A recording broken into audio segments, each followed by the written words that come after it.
Bonjour, donc nous sommes encore dans Marc, les méditations 10 minutes avec Marc. Et aujourd'hui, on va lire dans le chapitre 8 du verset 1 au verset 9. Et tout ce que je vais vous raconter aujourd'hui, c'est très inspiré par des messages qu'on a entendus de la part de Nigel Ring, qui est un ami très cher, que Stuart connaît très bien aussi, et qui a entre autres organisé Stoney et coordonné tout le travail d'aide pour les pauvres avec New Frontiers pendant des années et qui a un message extraordinaire par rapport à ce passage, par rapport au passage de Marc 6, au point qu'il a écrit un blog j'encourage aux anglophones d'aller voir, qui s'appelle Nourrir 5000 personnes, ce n'est pas un pique-nique. Donc directement inspiré de ces deux textes. Ces jours-là, une foule très nombreuse s'était de nouveau réunie et n'avait pas de quoi manger. Jésus appela ses disciples et leur dit: Je suis rempli de compassion pour cette foule, car voilà 3 jours qu'ils sont près de moi et qui n'ont rien à manger. Si je les renvoie chez eux à jeun, les forces leur manqueront en chemin, car quelques-uns d'entre eux sont venus de loin. Ses disciples répondirent: Comment pourrait-on leur donner assez de pain à manger ici dans un endroit désert? Jésus leur demanda: Combien avez-vous de pain? 7, répondirent-ils. Alors il fit asseoir la foule par terre, prit les 7 pains, et après avoir remercié Dieu, il les rompit et les donna à ses disciples pour les distribuer. Et ils les distribuèrent à la foule. Ils avaient encore quelques petits poissons. Jésus les bénit et les fit aussi distribuer. Ils mangèrent et furent rassasiés, et l'on emporta 7 corbeilles pleines de morceaux qui restaient. Ceux qui mangèrent étaient environ 4000. Ensuite Jésus les renvoya. Donc le message la méditation que j'ai partagée aujourd'hui, elle est basée sur tous ces enseignements de Nigel Ring. Donc il fait un séminaire, il fait des journées entières sur ce passage, donc ça va être vraiment du résumé. Et j'ai fait un parallèle entre les deux passages, entre Marc 6 et Marc 8, puisque Michael, quand il a fait la méditation, n'a pas développé cette partie du texte. Et si vous voulez, ce passage que vous voyez à l'écran, sera disponible en PDF pour ceux qui voudraient approfondir l'étude. Alors, le premier point, c'est: Allô Houston, on a un problème. Comme dans le film Independence Day, quand ils voient les extraterrestres qui arrivent avec leur grosse soucoupe, et bien là, c'est très différent comme problème, mais ils ont quand même un énorme problème. Ils ont une foule nombreuse, 4000, 5000 personnes. Est-ce qu'on compte que les hommes, comme on faisait à l'habitude? Est-ce qu'en plus des 4000 ou 5000 personnes, il y a aussi des hommes et des femmes et les enfants, je veux dire? Il y a une foule nombreuse dans des endroits qui sont complètement à l'écart, parce que c'est difficile de rassembler toutes ces personnes en ville, et rien à manger. Et on voit que dans les deux passages, on voit que le ressort et le ressort de tout ce que va faire l'Église dans l'aide aux pauvres ou dans l'aide à ceux qui ont des besoins, aux déshérités, c'est que Jésus est rempli de compassion. C'est pas la compassion qui vous abat et qui vous détruit et qui vous empêche d'agir, parce qu'il y a ce type de compassion, mais c'est plutôt une compassion, peut-être qu'on pourrait dire une empathie, qui fait que vous voyez le problème et vous voulez agir, vous souffrez avec les gens qui sont là.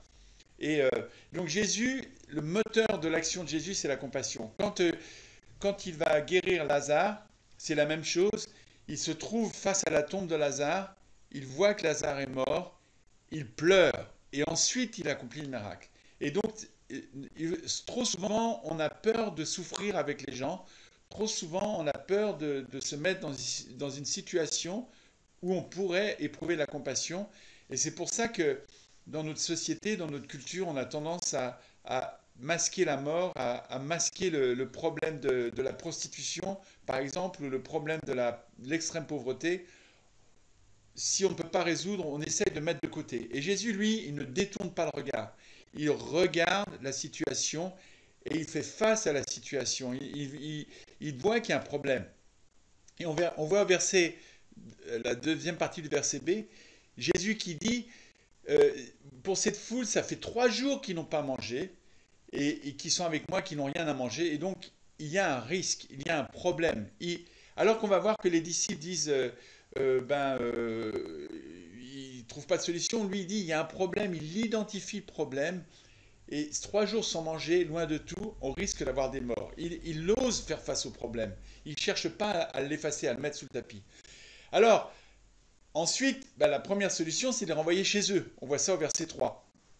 Mais Jésus dit lui-même, si je renvoie chez eux à jeun ces gens, leurs forces leur manqueront au chemin, car quelques-uns d'entre eux sont venus de loin. Donc il est complètement conscient du problème. Mais il n'hésite pas à identifier toutes les solutions qui sont disponibles et les risques qu'il y a en prenant chaque solution.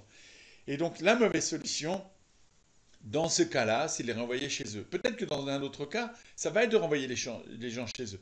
Mais dans ce cas-là, non, on ne peut pas les renvoyer chez eux. Alors, qu'est-ce qu'on fait? Verset 4. Mais qu'est-ce qu'on fait? Les disciples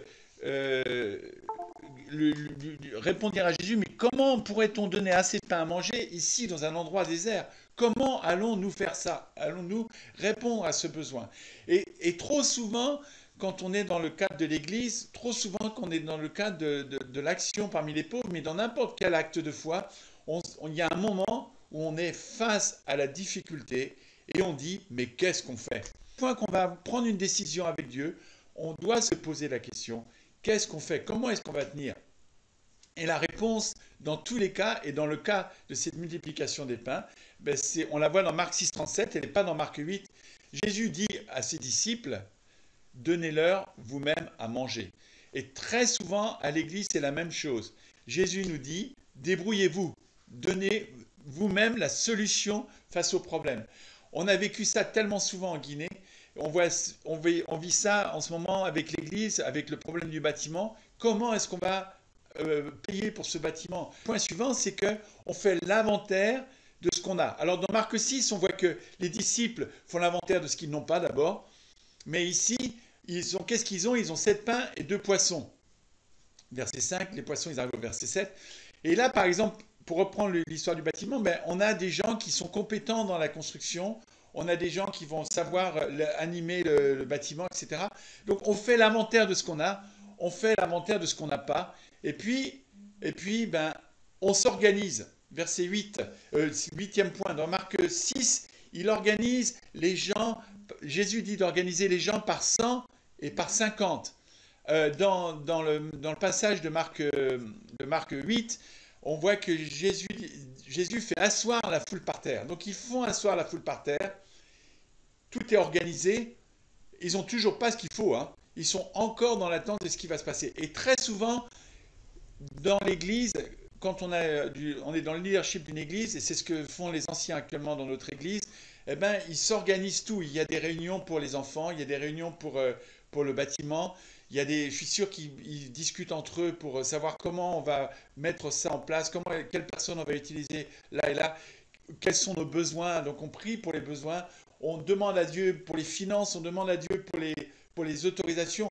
On est devant toutes les choses qu'il y a à faire. Et là, c'est la même chose. C'est la même chose. Ils sont face à des gens qui sont en train de mourir de faim, qui risquent de mourir de faim. Ils font asseoir la foule par terre, comme s'ils allaient avoir la distribution, et ils n'ont rien à distribuer. Eux, ils savent qu'ils n'ont rien, mais ils croient, ils sont dans la foi. Et ils ont bien raison d'être dans la foi, parce qu'on voit au verset 6 au verset 7 que Jésus fait le miracle. Il remercie, et comment il le fait? En remerciant d'abord Dieu pour ce qu'il a. Et qu'est-ce qu'il a? Il a 7 pains et 2 poissons. Donc il prend les 7 pains, il prend les 2 poissons, il remercie Dieu pour ce qu'il a, il prie, et verset 8, tous mangent et sont rassasiés. Et ça, c'est aussi une expérience dont nous pouvons témoigner en Guinée.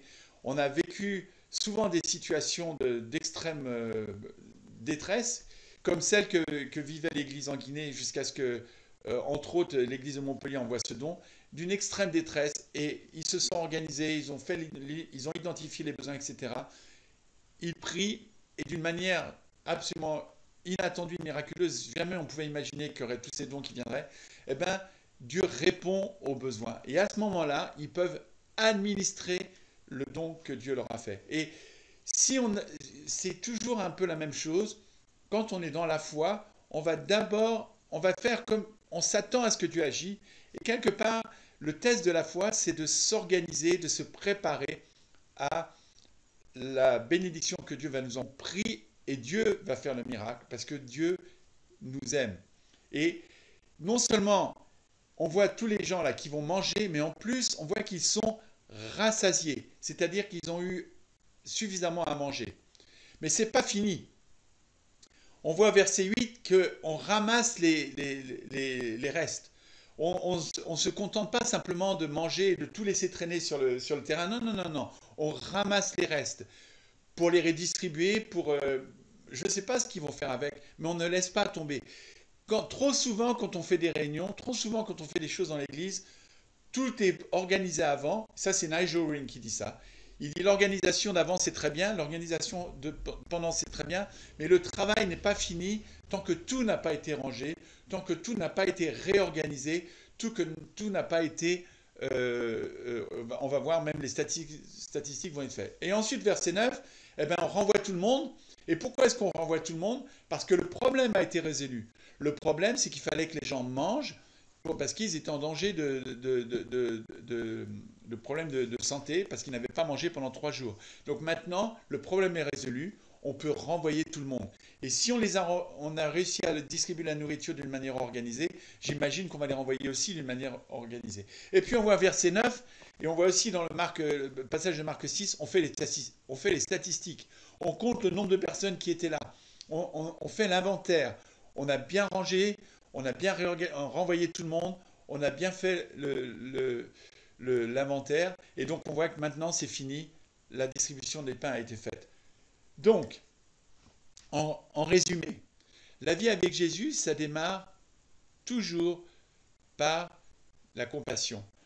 On, on ne détourne pas le regard, on fait face à la réalité et on essaye de comprendre le cœur du Père, comme on dit, le cœur de Jésus qui veut toujours bénir le pauvre, bénir celui qui est dans le besoin. Et parfois c'est nous qui sommes dans le besoin. Eh bien, sachons que Dieu veut répondre à notre besoin. Donc, d'abord, ça commence par un acte de compassion. Ensuite, on fait l'inventaire de tout ce que nous avons. On ne s'attarde pas trop sur ce qu'on n'a pas, mais on fait l'inventaire et on commence à travailler avec tout ce que nous avons déjà. On commence à se mettre en route, on commence à se mettre en action. Et puis, ensuite, eh ben, Dieu agit. Et quand il agit, les choses changent. Mais attention, ce n'est pas terminé à ce moment-là.